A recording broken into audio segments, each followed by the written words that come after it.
అందుకే దేవదేవుడు అంటున్నాడు, క్రీస్తు బిడ్డలనగా క్రియలున్నవాడు మాటలు మాట్లాడేవాళ్ళు కాదు, మాటలు మాత్రమే కేవలం మాట్లాడేవాళ్ళు కాదు, కానీ క్రియలతో పాటు మాటలు కూడా మాట్లాడుతూ దేవుని ప్రకటిస్తూ దేవుడికి సాక్షులుగా నిలబడితే వాళ్ళు మాత్రమే దేవుడి బిడ్డలు అనబడతారని మనం ఈరోజు మన మరియా మగ్దలేనమ్మ గారి ఆ తల్లిని చూసి మనం నేర్చుకోవాలి. కాబట్టి ప్రియమైన దేవుడి బిడ్డలు ఇంకొక మాట ఇక్కడ అంటున్నాడు దేవదేవుడు, మనము ఎట్టి పాపములను చేయలేదని చెప్పుకొనినచో, లేదండి నాకు పాపమే తెలియదండి, అయ్యో దాని స్మెల్లే తెలియదండి, అయ్యో పాపం అనేది ఎట్లుంటుందో నాకు తెలియదండి అని మనలో కొంతమంది అంటామండి. అనొద్దు, అంటలేనని. మరి పాపం ఉన్నప్పుడు ఒప్పుకున్నప్పుడు పాప సంకీర్తనకి ఎందుకు పోలే? మనము పోయిన వారం ఎందుకు పోలే? పోయిన నెల ఎందుకు పోలే? మనం అంటామండి చాలామంది. ప్రియమైన దేవుడి బిడ్డల తప్పుగా అనుకోద్దమ్మా, నాతో మాట్లాడిన వాళ్ళ గ్రూప్లో చాలామంది ఉన్నారు కాబట్టి ఈ రోజున తప్పుగా అనుకోద్దు, ఉన్నదిన్నట్టు చెప్తున్నాను. పరిశుద్ధాత్మ దేవుడి దయ వల్ల పోయిన నెల తీశానండి, గ్యారంటీ ఉందా ఈ రోజుకి? పాప సంకీర్తన అనే ఆ సాంగ్యంలో మనం చెప్తున్నది ఏంటి అంటే ఉత్తమ మనస్తాప జపము. ఈరోజు నైట్ పడుకునేటప్పుడు ఉత్తమ మనస్తాప జపం చెప్పుకోవాలి, మళ్ళీ పొద్దున్న లేసినప్పుడు చెప్పుకోవాలి. ఎన్నిసార్లు పరిశుద్ధాత్మ దేవుడు గుర్తు చేస్తే అన్నిసార్లు ఉత్తమ మనస్తాప జపం చెప్పుకోవడం చాలా మంచిది. ఎందుకంటే ఆ గడియ, ఆ నిమిషము ఎవ్వడికి తెలియదు. దేవుడు ఎప్పుడు వస్తాడో, ఎట్లా తీసుకెళ్తాడు మనల్ని. మనం చచ్చిపోయే గడియ ఎవ్వరికి తెలియదు. నీకు తెలియదు, నాకు తెలియదు. ఎవరు చెప్తారు? ఈ జోష చెప్తారా? ప్రాఫెసీ చెప్పమని చూద్దా. నువ్వు నేను ఎప్పుడు చచ్చిపోతున్నావా? నువ్వు చెప్తావా? పోనీ చెప్పమా, ఎప్పుడు చెప్తే నేను ఎప్పుడు చచ్చిపోతున్నావు చెప్పు నువ్వు. సారీ లార్డ్, పిచ్చి పిచ్చి ప్రశ్న అడగొద్దు ప్రవచనాలు అట్లా ఉండవు. దేవుడి మహిమార్థమై, సంఘ మేలు కొరకై, ప్రజల మేలు కొరకై, బిడ్డల మేలు కొరకై, దేవుడి సంఘాన్ని నిలబెట్టుకోవడానికి, కథోలిక సిస్టమ్ను ముందుకు నడిపించడానికి వరాలను ఫలాలను ఇస్తాడు. అంతేగాని నీ నా సెల్ఫిష్ కోసం ఇవ్వడు. నేను పొందుకుంటాను, వెళ్ళిపోతాను, ఆ రోజు ఒక్కరోజు మాత్రమే ప్రార్థనా గ్రూప్లో ఉంటాను, నెక్స్ట్ రోజు రోగం రాదని గ్యారంటీ ఇస్తావా నువ్వు? డాక్టర్ కూడా ఇవ్వలేడు కదా. కాబట్టి ప్రేమైన దేవుడి బిడ్డలారా, దేవుడి మీద ఉండాల్సింది ప్రేమ, పశ్చాత్తాపముతో కూడిన ప్రేమ. పశ్చాత్తాపం ద్వారా వచ్చే ప్రేమ ఎంత గొప్పగా ఉంటుందంటే చచ్చిపోయేంత వరకు సాక్షులుగా ఉంటాము. ఆమేన్, హల్లెలూయా. చెల్లి చేస్తూ అనేక మంది బిడ్డల అన్యులకు కూడా దేవుడి యొక్క సాక్ష్యాన్ని పంచుతూ చనిపోయింది అనేసి చరిత్ర చెప్తుంది. ప్రేమైన దేవుడి బిడ్డలారా, ఈ రోజున చరిత్ర చెప్పకపోతామే కానీ మన గురించి మన ఇంటి వాళ్ళు ఏం చెప్తారు, మన పక్కింటి వాళ్ళు ఏం చెప్తారు, ఇదంతా వద్దు మనకి. దేవుడు ఏం చెప్తాడు? దేవుడు అంటూ ఉన్నాడు యేసుప్రభువు వారి గురించి, నా ప్రియమైన కుమారుడు, ఆయన చెప్పేది ఆలకించండి. నా ప్రియమైన కుమారుడు, ఆయన చెప్పేది ఆలకించండి. అమ్మ మరియ తల్లి కూడా ఇదే మాట అనింది కదండి, ఆయన చెప్పినట్లు చేయండి. యోహాను సువార్త 2:5. ఈ గ్రూప్లో అయినా, నువ్వు బయట అయినా, ఇంకెక్కడైనా, ఏ ప్రీస్ట్ అయినా, ఇంకెవరైనా, ఎంత పెద్దోళ్ళు అయినా సరే, ఒక్క మాట వినాలి నువ్వు వాళ్ళ నోటి నుంచి. అదేంటి తెలుసా? యేసయ్య చెప్పినట్లు చేద్దాం, పరిశుద్ధాత్మ ప్రేరణ ఉన్నట్లు చేద్దాం, వాక్యం చదువుదాం. ఇవి కాకుండా వాళ్ళ సొంత నోటి మాటలు మాట్లాడితే నమ్మొద్దు. బల్ల గుద్ది చెప్తున్నాను నేను. ఎవరుంటారో ఎవరు పోతారో మనకు తెలియదు. ఈ గ్రూప్లో ఇప్పుడు ఈ రోజు ఉన్నోళ్ళం రేపు ఉండకపోవచ్చు, రేపు ఉన్నోళ్ళం ఎల్లుండి ఉండకపోవచ్చు. ఎవరికి తెలుసు? దేవుడికి తప్ప. ప్రియమైన దేవుడి పిల్లరా, ఈరోజు నైట్కే దేవాదేవుడు తీసుకెళ్ళాలంటే గొప్ప మహిమనే కదా, దేవుడికి మహిమ కను కాక. ఆమేన్. కానీ ఎంతమందిలో జరుగుతుందండి, మనం ఏమో చచ్చిపోతున్నాం చూసి బాధపడుతున్నాం. బాధ ఎందుకు బాధ? They are very blessed. వాళ్ళు చాలా ఆశీర్వదింపబడిన వారు, అందుకే తొందరగా వెళ్తున్నారు. పరిశుద్ధమైన గ్రంథం చెప్తుంది, పాత నిబంధన చెప్తుంది, యవ్వనస్తులు దేవుడి చెంతకు వెళ్ళిన వాళ్ళు చాలా ధన్యులు అని. యవ్వనంగా ఉన్నప్పుడే మరణించిన వాళ్ళు చాలా ధన్యులు. ఒకవేళ ఈ గ్రూప్లో జాయిన్ అయిన వాళ్ళు, అమ్మో నా బిడ్డ చనిపోయాడండి, అమ్మో నా కుమారుడు చనిపోయాడండి, అయ్యో ఇట్లా అయ్యిందండి, నో అమ్మ, ఏం బాధపడాల్సిన అవసరం లేదు. నువ్వు నేనే పాపాత్మలో ఇంకా ఈ లోకంలో ఉన్నావు. నీ బిడ్డ ధన్యుడు, వెళ్ళిపోయాడు పరలోక రాజ్యానికి. ఆమేన్. ఇంకేం కావాలి? ధన్యత్వం ఇంతకన్నా ఎక్కువ. కాబట్టి ప్రియమైన దేవుడి బిడ్డరా, ఇక్కడ మనం ఇంకోటి గుర్తుపెట్టుకోవాలి. అదేంటంటే మరియా మగ్దలేనమ్మ గారు తీసుకొచ్చినప్పుడు, ఆ యొక్క పరిమళ ద్రవ్యాన్ని తీసుకొచ్చినప్పుడు అంతకంటే ముందే 2 క్రియలు చేస్తుంది అనుకున్నాం. ఒకటి, తన కన్నీరుతో కడుగుతూ ఉంది. మనలో పాప సంకీర్తనకి వెళ్ళినప్పుడు ఎంతమందిని కన్నీరు విడుస్తున్నాం. సిద్ధపాటు లేదు, అసలు సిద్ధపాటు లేనేలేదు. ఇది ఒకటి, సిద్ధపడి వెళ్ళాలి అని ఒకటి చెప్తా ఉన్నారు. అదేవిధంగా కన్నీరు దేవుడు తన బుడ్డిలో దాస్తూ ఉన్నాడు. ఆమె అనియా, పక్కింటోళ్ళు అన్నారా, ఎనికింటోళ్ళు అన్నారా, పొరిగింటోళ్ళు అన్నారా? కాదు. నా భర్త అన్నాడా? కాదు. నేను ఎలా ఉన్నానని నా దేవుడు చెప్తూ ఉన్నాడు. అదేంటంటే, పాపముని ఒప్పుకో తల్లి, నిన్ను బట్టి నీ కుటుంబాన్ని నేను దీవిస్తాను. ఆమేన్. నోవా, నిన్ను బట్టి నీ కుటుంబాన్ని దీవిస్తున్నాను, అయితే ఓడలోకి అందరు రండి. ఓడ అనగా యేసుక్రీస్తు, పరలోక రాజ్యం, దైవ రాజ్యం అని అర్థం. పరలోక రాజ్యానికి రావాలి అని అంటే మనతో పాటు వాళ్ళని కూడా మనం నడిపించాలంటే, నేను పాపంలో ఉండి వాళ్ళని పరిశుద్ధమైన మార్గంలో నడిపిస్తానంటే ఒక గుడ్డోడు ఇంకో గుడ్డోడికి మార్గం ఎట్లా చూపిస్తాడని పరిశుద్ధమైన గ్రంథం చెప్తుంది. కాబట్టి ప్రియమైన దేవుడు బిడ్డారా, నేనే అంధకారంలో ఉన్నాను, పాప సంకీర్తన తీయకుండా ఇప్పుడు నేను నా భర్తకు చూపిస్తానంటే తిడతాడు ఆయన. నువ్వు ఫస్ట్ నడువు దేవుల్లో, నాకు తర్వాత చెప్పు నీతులు అంటాడు. చాలాసార్లు కూడా అన్నాడు.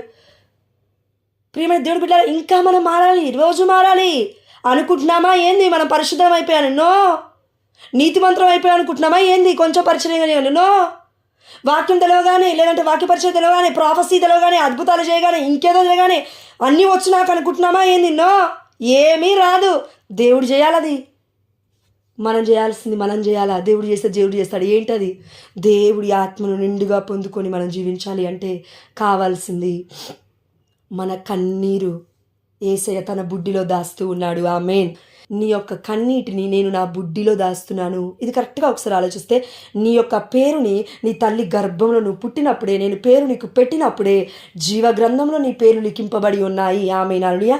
అంటే ప్రియమైన దేవుడు బిడ్డలారా, జీవ గ్రంథంలో లిఖింపబడుతుంది ఏంటి? బుడ్డిలో, ఆ యొక్క సీసాలో పట్టుతున్న కన్నీరేంటి అనంటే, మనం ఎన్నిసార్లు మంచి క్రియలు చేస్తున్నాము, ఎన్నిసార్లు దేవుని ప్రేమించడానికి ప్రయాసపడుతున్నాము, ఎన్నిసార్లు పాప సంకీర్తన ద్వారా దేవుడికి దగ్గరగా అవుతున్నాము. It is counted. అన్నీ పక్కకు పెడితే దేవుణ్ణి మనం ప్రేమించడానికి ఎంత పోరాడుతున్నామండి. పర్ఫెక్ట్ కాదు, పర్ఫెక్ట్ నుంచి దేవుడు మాట్లాడట్లే. సంపూర్ణంగా ఎవరు ఉండలేరు. అయ్యో, మరియా మగ్దలేనమ్మ గారు కూడా ఒకవేళ ఈరోజు మన మధ్యలో ఉంటే ఆ తల్లి చెప్తుంది ఏమనంటే, నేను కూడా పాపాత్మురాలేనమ్మా, చచ్చిపోక ముందు కూడా, చచ్చిపోతున్నప్పుడు కూడా నేను పాపాత్మురాలే అని చెప్తుంది మనకి. ఎందుకు? మనం అందరం కూడా అది ఒప్పుకోవాలి. అంత పెద్ద పునీతురాలే, అపోజల్స్ ఆఫ్ అపోజల్స్ అంటే, అపోస్తులకే అపోస్తురాలు అంటే, ప్రియమైన దేవుడి బిడ్డలారా, ఆమెకే అంత తగ్గింపు ఉంటే ఇక మనకెంత ఉండాలా? పౌలు గారే నేను పాపాత్మలో ప్రథముండని అని చెప్తే ఇంకా మనకెంత ఉండాలి? ఇంకా తగ్గింపు. కాబట్టి ప్రియమైన దేవుడు బిడ్డలారా, మనలో ఎప్పుడైతే సాతానుగాడు పెట్టిన అహంకారం ఎక్కువైతుందో, నాకు అన్నీ తెలుసని అన్నీ తెలుసుకోవడం మానేస్తాం. ముఖ్యంగా పరిశుద్ధమైన గ్రంథం ఓపెన్ చేస్తే ఏం అర్థం కాదు. వాక్యం చదువుతుంటే మొత్తం కంప్లీట్గా డెఫ్ అండ్ డంప్లో ఉంటాం మనం. దానికి అర్థం ఏంటంటే, చెవులు, కండ్లు, హృదయం మొత్తం మూసివేయబడ్డాయి. ఎందుకు తెలుసా? ఎవ్వరు చెప్తున్నా పట్టించుకోవట్లేదు మనం. చెప్తారులే పోని, వీళ్ళు చెప్తున్నారులే పోని, వాళ్ళు చెప్తున్నారులే పోని. అయ్యో, మనం ఎప్పుడైనా విశ్వసిస్తున్నావా? దేవుడు చెప్తున్నాడు, మొత్తుకుంటున్నాడు ఇంతగానం కానీ. కాబట్టి ప్రియమైన దేవుడు బిడ్డలారా, ఆ తల్లి చేసిన గొప్ప పని మనందరికీ ఇష్టంగా మనం ఎప్పుడు పెట్టుకోవాల్సిన పని ఏంటంటే, కన్నీటితో కాళ్ళు కడిగింది. ఈ రోజున ఒకవేళ మనం దివ్యమైన బలిపీఠం దగ్గరికి పండ్లు తీసుకొని వెళ్తాము, లేదంటే ఏదైనా తీసుకొని వెళ్తాము, ఆఫరింగ్. మనందరికీ తెలుసు, దేవదేవుడు అంటాడు, బలిపీఠం దగ్గర విడిచిపెట్టి వెళ్ళిపో. ఒక్క సెకండ్ కూడా ఆలోచించొద్దు, వెళ్ళిపో. దానికి అర్థం ఏంటి? నీ సహోదరుడు నీ మీద మనస్పర్ధ ఉన్నట్లు నీకు స్మరించినచో అంటే, ఇది చూడండి షాకింగ్ విషయము. నీకు నాకు మన సహోదరుడి పైన కోపం ఉండడం కాదట దేవుడు కావాల్సింది. నీ సహోదరుడికి నీ మీద కోపం ఉందని తెలిస్తే, అంటే అది నీకు తెలుసు, అది నాకు తెలుసు. ఎవరికో మన మీద కోపం ఉందని తెలుసు. మనం చేయాల్సిన పని ఏంటి? మనం వారి కోసం ప్రార్థించడం. నేను ఎన్నన్నా చేస్తానండి, ఏదైనా చేస్తానండి, వాళ్ళు నన్ను క్షమిస్తలేరండి, నేనేం చేస్తా దానికి? అలా చేసుకొని నో. దేవుడు బిడ్డలకి ఉండాల్సిన గుణం ఇది కాదు. ఆ బిడ్డ మనశ్శాంతిగా బ్రతికేంత వరకు, తన మనసు నిమ్మలంగా ఉండేంత వరకు మనకి పరిశుద్ధాత్ముడు గుర్తు చేస్తూ ఉంటాడు. ప్రార్థన చేయి, ప్రార్థన చేయి, ప్రార్థన చేయి అంటుంటాడు. ఎందుకు? యేసయ్య స్వస్థపరచలేడా? చేస్తాడు. ఎందుకు చేయడు? కానీ ఏం నేర్పిస్తున్నాడు అందులో? ఒకరి మధ్యలో ఒకరికి ఐక్యత, సఖ్యత, ప్రేమ, అనురాగం, ఒకరి కోసం ఒకరు ప్రార్థించుకోవడం ద్వారా స్వస్థతలగుతారు అని వాక్యం నెరవేరుతుంది అక్కడ. ఆమేన్. హల్లెలూయా. యాకోబు రాసిన లేఖలో అనుకుంటాను ప్రభు. ఆమేన్. కాబట్టి ప్రియమైన దేవుడు బిడ్డలారా, ఆ తల్లిని చూసి నేర్చుకోవాల్సింది మొట్టమొదటిగా సిద్ధపాటు. పాప సంకీర్తనకి ముందు కన్నీరు విడవాలా. ఒక్కొక్కసారి మనము కన్ఫెషన్ ఏరియాకి వెళ్ళినప్పుడు, దేవుడు అక్కడ రెడీగా ఉన్నప్పుడు మనము ఏడ్చి, అంటే మనస్ఫూర్తిగా దుఃఖిస్తూ తీయాలని అన్నప్పుడు అండి మనకి శక్తి సరిపోదు. రీసెంట్గా నాకు ఒక అక్క చెప్పారు, మనము పాప సంకీర్తనకి వెళ్ళక ముందు, ఈ గ్రూప్లో ఉన్న అక్క చెప్పారు, పాప సంకీర్తనకి వెళ్ళక ముందు చూసిన ఎలా ప్రిపేర్ అవ్వాలంటే ఆ చుట్టూ ఉన్నది మొత్తం యేసయ్య రక్తముతో ముద్రిస్తూ దేవుడికి సరెండర్ చేస్తూ ప్రతి దాన్ని నువ్వు నీ ఆధీనంలో తీసుకో ప్రభువా, నాకు పాప క్షమాపణ దయచేయండి ప్రభువా, పాప పశ్చాత్తాప హృదయాన్ని దయచేయండి ప్రభువా అని అడుగుతూ దేవుడి యొక్క సన్నిధి ముందు మోకరించాలి. అంటే యేసయ్య పాదాల వద్ద మోకరించాలి. ప్రీస్టులో యేసయ్య ఉన్నాడు ఆ టైంలో అని మనం గుర్తుపెట్టుకోవాలి. అంటే ఈ విశ్వాసంతో మనం వెళ్ళినప్పుడు కన్నీరు వస్తుంది. ఒకవేళ అక్కడ కూడా వస్తలేదంటే అండి, ముందు రోజే మనం సిద్ధపడాలి. కాదండి, మార్కెట్కి వెళ్తే ముందు రోజే సిద్ధపడదాం, కూరగాయలు తెచ్చుకోవాలంటే ముందు రోజే సిద్ధపడతాం, కరోనా వస్తుందంటే వారం రోజుల ముందే కూరగాయలు తెచ్చిపెట్టుకుంటాం, ఈ వ్యాధి ఆ వ్యాధి అంటురోగం వస్తుందంటే ముందే తెచ్చిపెట్టుకుంటాం, సంవత్సరం ముందు నుండే బియ్యాల బస్తాలు తెచ్చిపెట్టుకుంటాం. పల్లెటూరులో చూడండి 100 బస్తాలు 50 బస్తాలు 30 బస్తాలు ఉంటాయి బియ్యం బస్తాలు. అంటే సంవత్సరానికి సరిపడా నీకు ఎన్ని బస్తాలు కావాలో అంత కూడి పెట్టుకున్నావు. కానీ దేవుడిచ్చే ఆత్మ ఆహారం అనే కూడి కోసం, అది అర్థం కావడం కోసం, నిత్య జీవితం కోసం, పరలోక రాజ్యం వెళ్ళటం కోసం పరిశుద్ధమైన గ్రంథాన్ని మన హృదయంలో మనం జమ చేసుకోవట్లేము. బియ్యం దాచిపెట్టుకుంటున్నాము, అన్నీ దాచిపెట్టుకుంటున్నాము. భూకంపం వస్తే పరిస్థితి ఏంటి, సునామీ వస్తే పరిస్థితి ఏంటి, వరదలు వస్తే పరిస్థితి ఏంటి, పాములు వస్తే పరిస్థితి ఏంటి, ఇంట్లోకి ఏసునామలో కొట్టేస్తున్నాను ప్రభువా. కష్టం కదా. ప్రియమైన దేవుడి పిల్లరా, ఎవరు బెడ్రూమ్లోకి పాము రాబోతుంది, దేవదేవుడు చెప్తున్నాడు, ఎవరో బెడ్రూమ్లోకి పాము రాబోతుంది చూసుకోండి.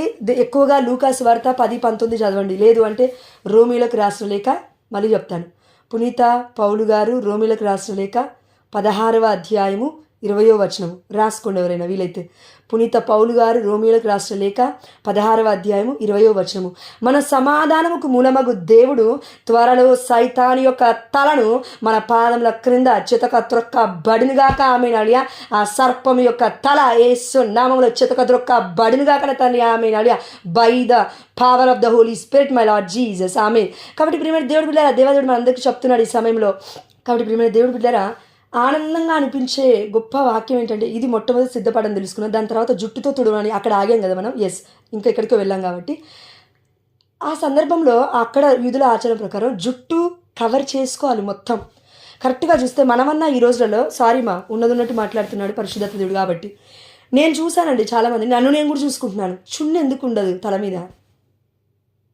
దేవుడి యొక్క దివ్యమైన సన్నిధిలోకి వెళ్ళినప్పుడు చీర కట్టుకున్నావు, సరే బాగుంది చీర, అందంగా ఉన్నావు, కాదంటలే కదా, దేవుడిచ్చిన అందం, దేవుడిచ్చిన రూపం, బాగున్నావు. చున్నేమైంది, చున్ని లేదా చీర కొంగేమైంది, కొంగెందుకు మొత్తం చుట్టుకున్నా, పైన తల మీదే వచ్చు. అట్లనే ఈ గ్రూప్లో ఉన్న వాళ్ళు చాలామంది అండి, నేను చూసిందే చెప్తున్నాను. పరిశుద్ధాత్మ దేవుడు నాకు ధైర్యం ఇచ్చాడంటే, నేను క్రియారూపకం చూపించకపోతే, నేను చున్ని ఇప్పుకొని తిరిగితే దాని తర్వాత మీకు చెప్పడానికి ఇక్కడ ఏమి ఉండదు. నేను చేయకుండా, నేను పాటించకుండా నీకు చెప్పడానికి, నేను ఒకరు చెప్తే నేను డాంబికతురాలని, కపట బోధకురాలని, కపట ప్రవక్తని, కపట అసత్య బోధకురాలని అవుతాను. క్రీస్తుకి ఇష్టం ఉండదు, అట్లా యేసయ్యకి ఇష్టం ఉండదు. కావాల్సింది చేసింది చెప్పడం, దాని ద్వారా దీవెన వస్తుంది. ఆమె అలియా. ఒక్క ఎగ్జాంపుల్ చెప్తాను. చాలా రోజుల ముందు మీ అందరికీ గుర్తుండొచ్చు, ఒక బ్రదర్ మన గ్రూప్లో జాయిన్ అయ్యి చున్నీ కప్పుకోకపోయినా పర్లేదు, ఈనాడు ట్రెడిషన్ ప్రకారం అని అన్నారు. మీకు గుర్తుందో లేదో, నాకు బాగా గుర్తుంది. నేను ఒక్కటే అన్నాను ఆ బ్రదర్తో, ఎస్ అక్క, గ్లోరీ టు గాడ్, గుర్తుంది అక్క మీకు. నేను అన్నాను ఆ బ్రదర్తో, he is very great preacher also. దేవుడు నాకు చూపించింది దర్శనంలో, ఆయన పోపుల ముందు కూర్చుంటాడు, ఆమె నాలుగు పరిచర్యలో దేవుడు అంత గొప్పగా చూపించాడు. ఎందుకంటే ఆయనకున్న నాలెడ్జ్ అంత గొప్పగా ఉంది, దేవుడికి మహిమకరుని కాక. కానీ ప్రియమైన దేవుడు బిడ్డలారా, దేవుడు ఒకటే చెప్పాడు నాకు ఆ సమయంలో, ప్రభువా నేను ఎట్లా మాట్లాడాలి ఇంత పెద్ద బిడ్డతో, చాలా తెలుసు, వాక్య పరిచయం చాలా చేస్తున్నాడు అంటే, దేవుడు అన్నాడు నువ్వు ఎక్స్పీరియన్స్ చేసింది చెప్పని. ఒక్కడే చెప్తాను దయచేసి, నాకు తల్లుల వయసులో కూడా మీరు ఉన్నారు కానీ చెప్పాల్సిందే. అహం తగ్గడం, ఇట్స్ ఈక్వల్ టు తల మీద కొంగు వేసుకోవడం. నేను నా అందం, నా జుట్టు, నా పూలు, నా యొక్క శరీరము, నా దేహము, వెనక ఉన్న భాగం మొత్తం చూపించుకోవడానికి మనం వెళ్ళట్లేదమ్మా, ఉన్నది చెప్తున్నా నేను. చాలామంది చూడండి, జుట్టు ఊడిపోతుంది కాబట్టి నేను స్కార్ఫ్ కట్టుకుంటాను. మరి జుట్టు బాగున్నప్పుడు ఎందుకు చేయలేదా పని? ప్రియమైన దేవుడి బిడ్డలారా, మనకి ఏదైనా ఇజ్జతి సిగ్గుపోతున్న సమయం వస్తే మనం ఏమనుకుంటాం అంటే, వామ సిగ్గు అనిపిస్తుందండి జుట్టు లేకపోతే, అప్పుడు కప్పుకుంటానండి జుట్టు మీద, ఎందుకంటే బోడగుండు చేసుకున్నాను వెలాంగిని పోయి. అంటే దానికంటే ముందేమైంది మరి? కవర్ చేసుకుంటుంది ఆ అమ్మాయి. అర్థం కాదు ఏంటంటే ఏదో గొరిగేస్తుంది జుట్టు మొత్తము. అది కవర్ చేసుకోవడానికి వెలగిరి వెళ్ళాను, గుండు కొట్టించుకొని వచ్చానని అబద్ధం చెప్తుంది. ఎవరు చెప్తున్నావు? పరిశుద్ధాత్మ దేవుడు చెప్తున్నావు అబద్ధం నువ్వు. కాబట్టి ప్రియమైన దేవుడు బిడ్డలారా, ఇదంతా చేసే ముందు మనం ఒకటి గుర్తుపెట్టుకోవాలి. ఆ బిడ్డతో నేను ఒకటే అన్నాను, అన్న ఎంత తగ్గి ఉంటే తప్ప మన జుట్టు మీద కొంగేసుకోవడం ఒక స్త్రీకి అసాధ్యం. నేను స్త్రీని, మీరు పురుషుడు. నేను ఉన్నది ఉన్నట్టుగా చెప్తున్నానన్న. చాలా అంటే చాలా తగ్గింపు కలిగి ఆ రోజు మంచి పట్టు చీర కట్టుకొని ఫీస్ట్కి, నిత్య సాయమతమ్మ చర్చ్కి వెళ్ళామనుకోండి, ఫీస్ట్కి మంచి చీర కట్టుకొని పూలు మొత్తం తల నిండా పెట్టుకొని మంచిగా, మంచిదే తప్పేం లేదు, పెట్టుకో, వేసుకో, ఉన్న గోల్డ్ వేసుకో, దేవుడు ఇచ్చిందే కదా వేసుకోవడానికి, వేసుకో. కానీ దేవుడి సన్నిధిలో దేవుణ్ణి మహిమపరచడానికి నా జుట్టు మీద రావాల క్లాత్, ఏంటది? వస్త్రం రావాల తల మీదికి వస్త్రం రావాలి. ప్రియమైన దేవుడి బిడ్డలా ఉన్నదన్నట్టు చెప్తున్నాను. చాలామంది స్త్రీలను చూడండి, మనలో చాలామంది, ఈవెన్ నాకు కూడా ఇంక్లూడింగ్ మీ ఆల్సో, జుట్టు జర్ర పొడుగ్గా ఉందనుకో మన ఆలోచన మొత్తం ఆ జుట్టు మీదే పోతుంది. మీరు ఆలోచించండి, నడుస్తుంటే జుట్టు మీదే పోతుంది. Ding dong ding dong. నా జుట్టు ఎంతవరకు ఉంది? నడుము వరకు ఉందా? నడుము కింది వరకు ఉందా? నడుము కింది వరకు దాటిపోతుందా? ఎంతమంది చూస్తున్నారు నన్ను వెనక నుంచి? ఈ ఆలోచనలు పాపపు ఆలోచనలు.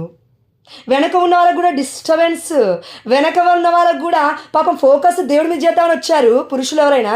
ఇప్పుడు వాళ్ళ ఫోకస్ ఎట్టి పోతుంది అంటే బ్లౌజ్ మీదకి పోతుంది, వెనక ఏదైతే ఓపెన్గా కనబడుతుందో దాని మీదకి పోతుంది. ఉన్నది చెప్తున్నా పచ్చిగా, తప్పేం లేదు. మారాలా? కపట క్రీస్తు బిడ్డల వల్ల ఉండడానికి కాదు మనం వచ్చింది ఈ రోజుకి. నిజమైన క్రీస్తుని పోలి ఉండాలి మనము. ప్రియమైన దేవుడు బిడ్డలారా, మనం పురుషులం అయితే అప్పుడు వేసుకోకపోతే ఏమన్నాడు దేవుడు? అనొద్దు. ఆనాడు కొరింథీ వాళ్ళకు దేవుడు చెప్పాడండి. బ్రదర్ అన్నారు, నేను చెప్పాను. కొరంతి వాళ్ళకు చెప్పేదైతే కొరంతి వాళ్ళకి రాసిన లేఖలో చెప్తున్నప్పుడు కొరంతి పట్టణానికి సంబంధించింది ఇది, మీకు కాదు, పాస్ట్ ప్రజెంట్ ఫ్యూచర్కి నేను దేవుణ్ణి కాదు అని చెప్పాలి దేవుడు. అప్పుడు ఇది ఇప్పుడు చదువుతారు, ఫ్యూచర్లో చదువుతారు, పాస్ట్లో చదువుతారు, జనరేషన్స్ చదువుతారు బైబిల్ గ్రంథం. నీ నా స్కూల్ పిల్లలకి, చిన్న పిల్లలకి ఈ యొక్క సబ్జెక్ట్ అయిపోతే నాలెడ్జ్, 2వ క్లాస్లోకి వెళ్ళిపోతే వేరే సబ్జెక్టు, మళ్ళా అదే సబ్జెక్ట్ ఉండదు. కానీ పుట్టిన పసికందు నుండి పెద్దవారి వరకు, థియోలాజియన్ అయినా సరే, పెద్ద ప్రీస్ట్ అయినా సరే, పోపు గారైనా సరే అదే బైబిల్ పట్టుకోవాలి. ఎందుకు? అందులో పరమ జ్ఞానం ఉంది, పరిశుద్ధమైన జ్ఞానం ఉంది, దేవుడి పరమ రహస్యాలు ఉన్నాయి. అవి అర్థం చేసుకొని మన అహం దగ్గాల, జుట్టు మీద కొంగేయాల. నీ పట్టు చీర, నా పట్టు చీర, అయ్యో నలిగిపోతుందేమో అండి. అవును, ఆ రిచ్నెస్ తగ్గాల దేవుడి సన్నిధిలో. అదంతా దేవుడి కోసం త్యాగం చేయాలా. అప్పుడే కొంగు తల మీదకి వస్తుంది, లేదంటే రాదు. కష్టము, చాలా ఇబ్బందిగా ఉంటుంది. చాలాసార్లు ఉన్నది చెప్తున్నాడు. నా భర్త అన్నాడు, అరే మంచి చీర కట్టుకున్నావు, పూలు పెట్టుకున్నావు, అదేంది మొత్తం కవర్ చేసుకుంటావు ముసల్దాన్లాగా. నేను అన్నాను, నేను ఈ కొద్దిసేపు ముసల్దాన నువ్వు అన్నావేమో, దేవుడికి మాత్రం పసికందులం. మనం ఎట్లా ఉండాలి దేవుడి సన్నిధిలో అట్లా ఉండాలి. నన్ను చూస్తే ఇంకో 10 మంది నేర్చుకోవాలి అనుకున్న వాళ్ళు, వెనకలని ముందోలని మొత్తం చెడగొట్టేటట్టుగా నా బిహేవియర్ ఉండకూడదు. ప్రియమైన దేవుడి బిడ్డలారా, అందుకే దివ్యవాణిలో కూడా నేను చున్నీ వేస్తాను. మ్యాక్సిమం చీర కట్టుకోవడానికి ఎక్కువ ధైర్యం చేయను, ఎందుకంటే ఉండదు, తల మీద ఉండదు, అది ఎక్కువగా పోతుంది కాబట్టి. ప్రియమైన దేవుడి బిడ్డ, టాపిక్ ఎక్కడికి పోతుంది ప్రభా? ఎస్. అయితే ఇక్కడికి వద్దాం. మనకందరికీ కావాల్సింది దేవుడి కోసం మహిమన, దేవుడి వాక్య ప్రకారం బ్రతకాలా, లేదంటే నీకు నాకు ఇష్టం వచ్చినట్లుగా బ్రతుకుదామా? డిసైడ్ చేసుకో నువ్వే ఈ రోజున. దేవుడి సన్నిధిలో ఇన్ని రోజుల నుంచి వాక్యం వింటున్నావు గ్రూప్లో, దేవుడి సన్నిధిలోకి వస్తే కొంగెందుకు పైన ఉండట్లేదు? పిన్ను పెట్టుకున్నావు కదా, సేఫ్టీ పిన్ మంచిగానే ఉంది కదా, ఇంకేంది మరి, పైకి పెట్టుకోవచ్చు కదా. కాబట్టి ప్రియమైన దేవుడి బిడ్డలారా, మనం ఎంత తగ్గితే దేవుడి సన్నిధిలో అంత దీవించబడతాం. ఆమేన్. Yes lord. అదేవిధంగా ప్రియమైన దేవుడి బిడ్డలారా, ఎస్ లార్డ్ ఎక్కడున్నా ప్రభువా? రెండో విషయం ఏంటంటే, దేవుడి యొక్క పాదాలను కడిగిన ఆ తల్లి తన తల వెంట్రుకలతో తుడుస్తుంది. వెంట్రుకలు కూడా లెక్కింపబడి ఉన్నవి, మీ వెంట్రుకలు కూడా లెక్కింపబడి ఉన్నవి. మీరు అనేక పిచ్చుకల కంటే శ్రేష్ఠులు. అంటే ఏంటి దీనికి అర్థం? అంటే ఈ లోకంలో నేను అన్నిటినీ చేశాను, నేను దేవుణ్ణి, నిన్ను సృష్టించిన వాడిని, నా పేరు సర్వశక్తిమంతుడు, నేను ఎల్ షడ్డాయ్, నేనే ఆల్ఫా, నేనే ఒమేగా, నేనే మొదటివాడును, నేనే కడపటివాడును. ప్రియమైన బిడ్డ, నీ యొక్క అవయవంలో ఉన్న ప్రతిదీ, నీ దేహంలో ఉన్న ప్రతిదీ కూడా నాకు, దేహముతో సహా ప్రతిదీ కూడా త్యాగ బలిగా అర్పించాలి. ఇన్ ద సెన్స్ సాక్రిఫైస్గా మనం సమర్పించాలి.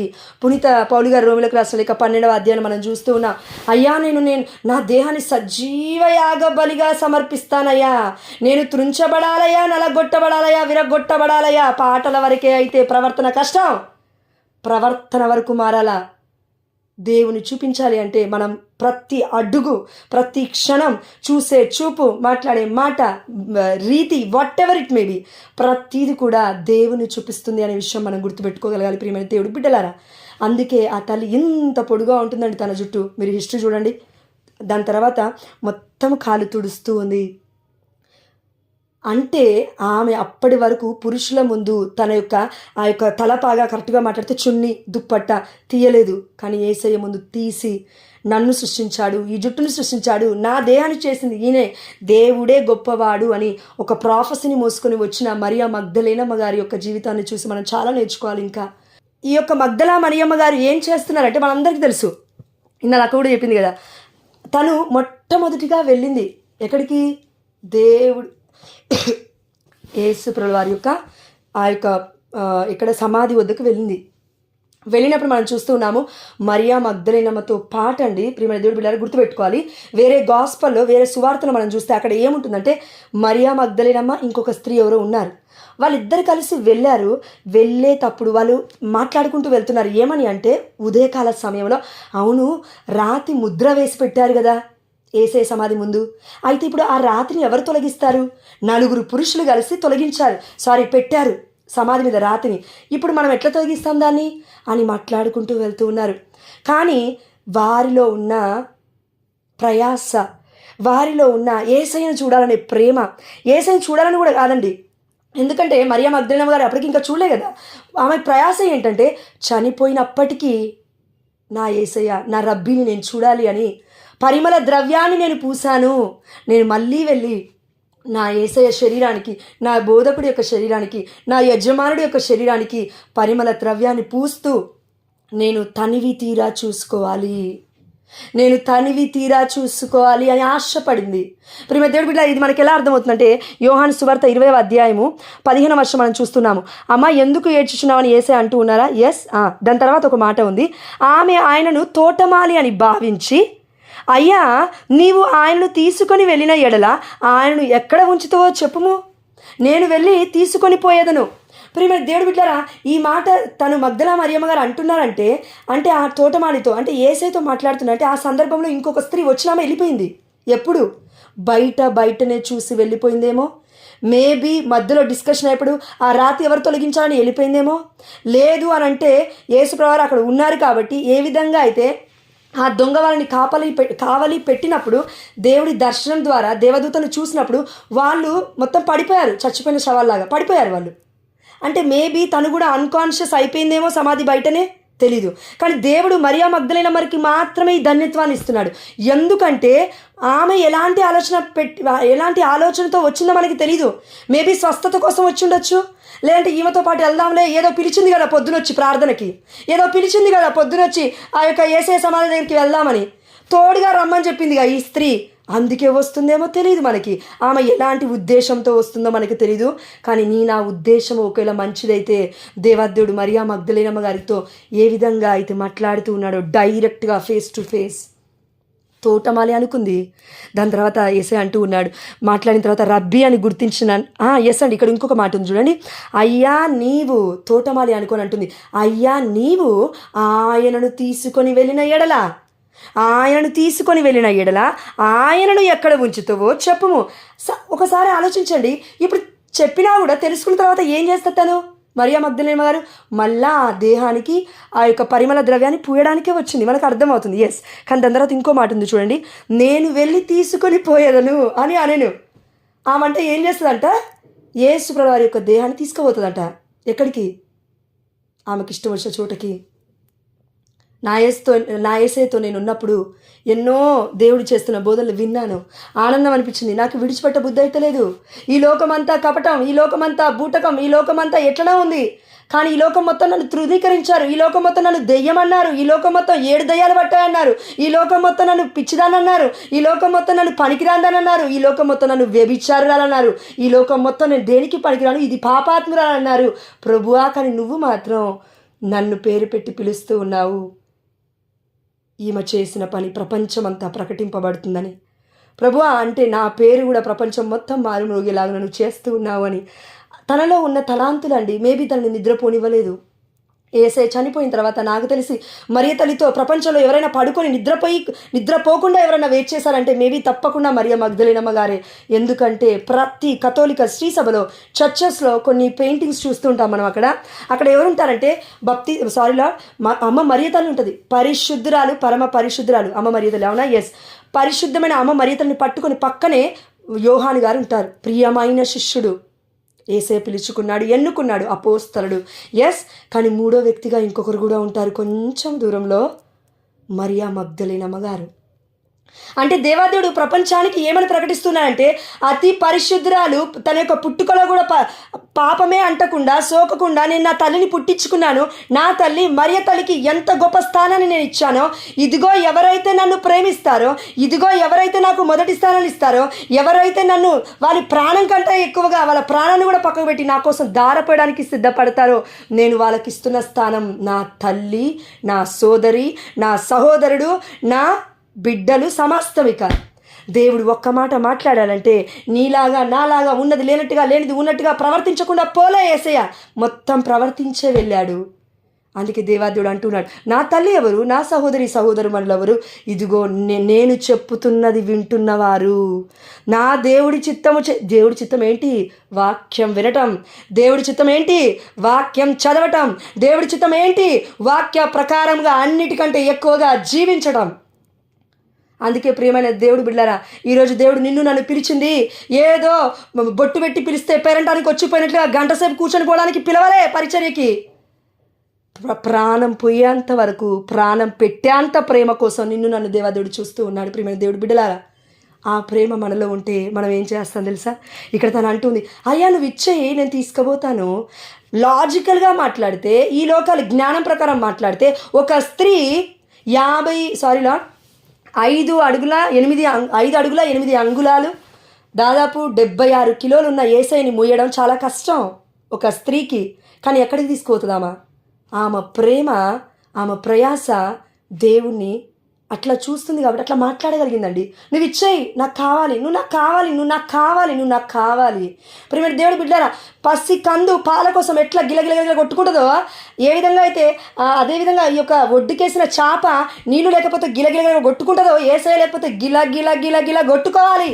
అది పరిశుద్ధాత్మ ప్రేరణ అంటే. యేసయ్య లేకపోతే నేను బ్రతకలేనయ్యా, నువ్వు లేకపోతే నా జీవితమే వ్యర్థమయ్యా అని ఏ బిడ్డ అనుకొని పట్టుకుంటుందో అది పరిచర్య, అది ప్రేమ, అది నిజమైన బోధ.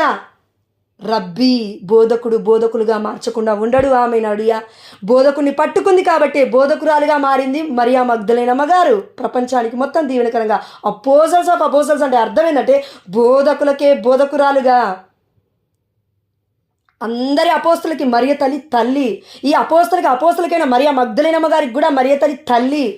కానీ ఈ తల్లి మనకేం చెప్తుంది మరియా మగ్దలేనమ్మ గారు అని అంటే, ఆమెలో ఉన్న విశ్వాసం అప్పటికి నాకు తెలిసి మిగతా ఉన్న మా అపోస్తలందరికీ లేదు. ఎందుకంటే దాక్కుంటున్నారు స్లీవ దగ్గరికి రావడానికి, దాక్కొని వస్తున్నారు. కానీ మరియా మగ్దలేనమ్మ మాత్రం ఆ యొక్క స్త్రీ అయినప్పటికీ ధైర్యంగా వెళుతూ ఉంది. మరి తల్లి పక్కన నిలబడుతూ ఉంది. తల్లికి తోడుగా నిలబడిందని కూడా చెప్పొచ్చు కరెక్ట్గా చెప్పాలంటే. ఎందుకంటే అప్పటి వరకు నాకు తెలుసండి పరిశుద్ధాత్మ ప్రేరణ వల్ల మరియ తల్లిని పట్టుకునే ఉంది అనుకుంటున్నాను నేనైతే. మరియా మగ్దలేనమ్మ అది లేదు బైబిల్లో, బట్ నాకు అనిపించిందండి ధ్యానిస్తున్నప్పుడు వాక్యము పరిశుద్ధాత్మ దేవుడి ప్రేరణ వల్ల నాకేమనిపించిందంటే, ఇప్పుడు నువ్వు ఉన్నావమ్మా, ఎవరైనా నీకు దగ్గరగా ఆప్తుల్లాగా అనిపించారు, ఆధ్యాత్మికమైన తల్లిలాగా అనిపించారు, సొంత కొడుకు చనిపోయాడని తెలిస్తే, సొంత భర్త తను చనిపోయాడని తెలిస్తే మొట్టమొదటిగా నువ్వే ఉంటావు. ఏ రక్త సంబంధం కూడా అవసరం లేదు దానికి. వెళ్ళి చచ్చిపోయేంత వరకు, సావయ్యేంత వరకు, దినాలు అయిపోయేంత వరకు పక్కనే ఉండి అన్ని చూసుకొని వస్తావు. అమ్మో నా బిడ్డ ఆగమైపోతుందో ఏమో. ఆధ్యాత్మికతలో బిడ్డ, ఆధ్యాత్మికతలో తల్లి, అది కూడా లేదంటే ఇంకేం చేయలేమనుకోండి. కానీ ప్రియమైన దేవుడు బిడ్డలారా, అంటే అలాంటి దృక్పథంలో ఉన్న మరియ మగ్దలేనమ్మ గారు మరియ తల్లి పక్క నుండి ఎలా పక్కకు వస్తుంది? ఉండదు. యేసయ్య చచ్చిపోయిన తర్వాత కూడా నా దేవుని నేను మర్చిపోద్దన్న ఆ తల్లి మరియ తల్లిని ఎలా ఇడిచిపెడుతుంది? కనింది ఆ తల్లి అని తెలిసినప్పుడు యేసయ్యని ఇడిచిపెట్టదు నాకు తెలిసి. కాబట్టి పక్కనే ఉన్నారు అని యోహాను సువార్త 19వ అధ్యాయము ఇక్కడ 25వ వచనంలో నేను దబదబ చదువుతాను. ఆమె సోదరి క్లోఫా భార్యగు మరియమ్మయు మగ్దలా మరియమ్మయు నిలబడి ఉండిరి. మగ్దలా మరియమ్మయు నిలబడి ఉండిరి. ఇంకా కొంతమంది స్త్రీలు కూడా ఉన్నారు. తన తల్లియు తాను ప్రేమించిన శిష్యుడు, అంటే ఇప్పుడు ఏం చేస్తున్నా అంటే దేవాది దేవుడు ఒక కుమారుడికి ఈ బాధ్యత ఇవ్వాలి.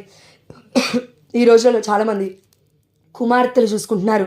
కుమార్తెలు చూసుకోవాలి అని రాచి రంపాన పెడుతున్నారు తల్లిదండ్రులు చాలామంది, అత్తమామలు చాలామంది పిల్లల మీద, ఈ యొక్క స్త్రీల మీద, బిడ్డల మీద పడుతున్నారు. కొడుకు ఉన్నప్పటికీ కూడా గుర్తుపెట్టుకోవాలి ఓ పురుష, గుర్తుపెట్టుకోవాలి ఓ తల్లిదండ్రులారా, గుర్తుపెట్టుకోవాలి ఓ అత్తమామలారా, కొడుకు కుమారుడు ఉండగా నువ్వు కూతురు మీద ఆధారపడడం కరెక్ట్ కాదు. నీ ఆస్తిపాస్తులు మొత్తం వాళ్ళకి ఇచ్చేసి దాని తర్వాత వాడు మొత్తం రాష్ట్రాలు తిరిగి వస్తే రోడ్లు తిరిగి వచ్చి అంతా మొత్తం పోగొట్టుకున్న తర్వాత వచ్చిన తర్వాత అయ్యో నన్ను నా కొడుకు మోసం చేశాడు, అమెరికాకి పోయి వచ్చాడు, 40 ఎకరాలు తిన్నాడు, అయిపోయింది, కోట్లు సంపాదిస్తా అన్నాడు, సంపాదించలేదు, ఇప్పుడు మమ్మల్ని రోడ్లో పడేశాడు, బిడ్డ నన్ను సాకంటే ఇప్పుడు ఆమె బయటికి రాలేక, ఇంట్లో భర్తతో కొట్లు పడలేక, తిట్లు పడలేక, కింద మీద పడుతూ నరక యాతన పడుతుంది ఒక స్త్రీ. ఎవరికి ఇవ్వాలో బాధ్యత వాళ్ళకే ఇవ్వాలి. దేవుడు ఉత్తగానే సృష్టించలేదు పురుషుల్ని. ప్రియమైన దేవుడు బిడ్డ, మనం కరెక్ట్గా ఆలోచిస్తే బైబిల్ ప్రకారం అందరినీ చూడాలి, కరెక్టే. సీమోను పేతురు గారు కూడా తన తల్లిని చూసుకుంటున్నాడని లేదు అక్కడ, అంటే తల్లిదండ్రులు లేరేమో అప్పటికి, తన అత్తని చూసుకుంటున్నాడు ఇంట్లో అనుంది. అంటే అత్తమ్మకి ఎవరు లేరు, అత్తమ్మని కూడా తీసుకొచ్చి ఇంట్లో పెట్టుకొని చూసుకుంటున్నాడు. అదేవిధంగా ఇప్పుడు మన అమ్మలైతే మన భర్తకి ఏమవుతారు? అత్తమ్మలు అవుతారు. చూసుకోవాలి, తప్పులేదు. కానీ న్యాయపరంగా ఆలోచిస్తే న్యాయం, జస్టిస్, యేసయ్య కూడా అదే అన్నాడు. నీతి, న్యాయము, ధర్మం అనేది పరిశుద్ధమైన గ్రంథం చెప్తుంది. అలాంటి బ్రతికే మనం బ్రతకాలి. అన్యాయం చేయొద్దు ఆడపిల్లలకి. మగపిల్లకి అన్నీ రాసిచ్చేసి నువ్వు చూసుకో అని రాచినంపన పెట్టొద్దు ఆడపిల్లల్ని. ఎందుకంటే కరెక్ట్ భర్తకి తెలిసి తెలియక ఇచ్చావు కదా, ఆ భర్త ఎన్ని రాచి రంపాన పెడుతున్నాడో నీకు ఎట్లా తెలుస్తుంది? తెలీదు. మళ్ళంటావు నీకు కట్నం ఇచ్చానని. ఎక్కడ పెట్టుకున్నావు? ఎప్పుడో అయిపోయింది కట్నం. అదేనా కొండ అనుకున్నావా కరిగిపోకుండా ఉండడానికి? కొంచెం కొంచెం కొంచెం కొంచెం కొండైనా కరిగిపోవాల్సిందే కదా. 2 లక్షలు ఇస్తారు, 3 లక్షలు ఇస్తారు, ఎంతో కొంత గోల్డ్ పెడతారు, ఓ ప్రపంచం మొత్తం ఏలమని పంపిస్తారు, ఏదో పెద్ద బైబిల్ ఇచ్చి పంపించినట్టు. మళ్ళీ శాశ్వతమైనది బైబిల్ కూడా ఇవ్వలేదు. శాశ్వతమైనది బైబిల్ వాక్యం చెప్పలేదు. శాశ్వతమైన జీవం, పరలోక రాజ్యం ఉందని చెప్పలేదు. అశాశ్వతమైన అన్నిటి పట్టుకో పట్టుకో పట్టుకో అని పిల్లలకి నేర్పించి పంపించిన తర్వాత వాళ్ళు వ్యయమైపోతుంటే, వాళ్ళు నిర్జీవంగా బ్రతుకుతుంటే వాళ్ళు మాట్లాడారు తల్లిదండ్రులు. ఇది ఎక్కడి న్యాయం అండి? దేవుడు బాధపడా మరి? కాబట్టి ప్రియమైన దేవుడు బిడ్డరా, ఈ సమయంలో తను అంటూ ఉంది. అయితే ఇదంతా చేస్తున్న మరియమ్మ గారు చూడండి ఏమంటుందో. తీసుకొని వెళ్ళిన ఆయనని ఎక్కడ ఉంచుతావో చెప్పు, నేను వెళ్ళి తీసుకొని పోయేదను. ఇది ప్రేమను చూపిస్తుందండి. నేను తీసుకుంటాను, నేను భరిస్తాను, నేను పొందుకుంటాను, నా యేసయ్య నాకు కావాలి, నేను ఆయన లేకపోతే బ్రతకలేను అనే ఆలోచన మన మరియ మగ్దలేనమ్మ గారిలో మనం చూస్తున్నాం. ఇక్కడితోటే తన జీవితం ఆగిపోయిందా? నో. యోహాను సువార్త 20:18 మగ్దలా మరియమ్మ చేసిన పని ఇక్కడ మనం చూస్తున్నాం. మరియా మగ్దలేనమ్మ గారు వెళ్ళి శిష్యులతో, అంటే అప్పటి వరకు ప్రపంచంలో ఏ ఒక్క వ్యక్తికి తెలియదు యేసు ప్రభువు వారి పునరుత్థానుడైన విషయం. కానీ మరియా మగ్దలేనమ్మ గారు జాగరుకులై ఉన్నారు. నీలాగా నాగా నిద్రపోట్లే. పగలు 3 గంటలకి 4 గంటలకి, లేదంటే అర్ధరాత్రి 12 కూడా అయ్యి ఉండొచ్చు, ఎవరికి తెలుసు. డే అని అన్నామంటే 12 దాటితే డేనే అది. ఎస్ మన లెక్క ప్రకారం 12 దాటినా డే అవుతుంది అది, ఆ రోజు స్టార్టింగ్ డే. అయితే ఈ తల్లి ఏం చేస్తుందంటే, తనకు తెలిసింది ఏంటి అంటే మా మరియా మగ్దలేనమ్మ గారికి పునరుత్థానుడయ్యాడు. ఎలా తెలిసింది ఇది నోటిట్, ఇది చాలా అవసరం మనకి. ఈమెకి ఎవరో చెప్పారు, అవును తోటమాలి అని అనుకున్న భ్రమపడిన ఆ తల్లికి రబ్బీ, బోధకుడా అని మళ్ళీ గుర్తుపడుతుంది. కానీ అంతకంటే ముందే ఎవరో ప్రకటిస్తూ ఉన్నారు.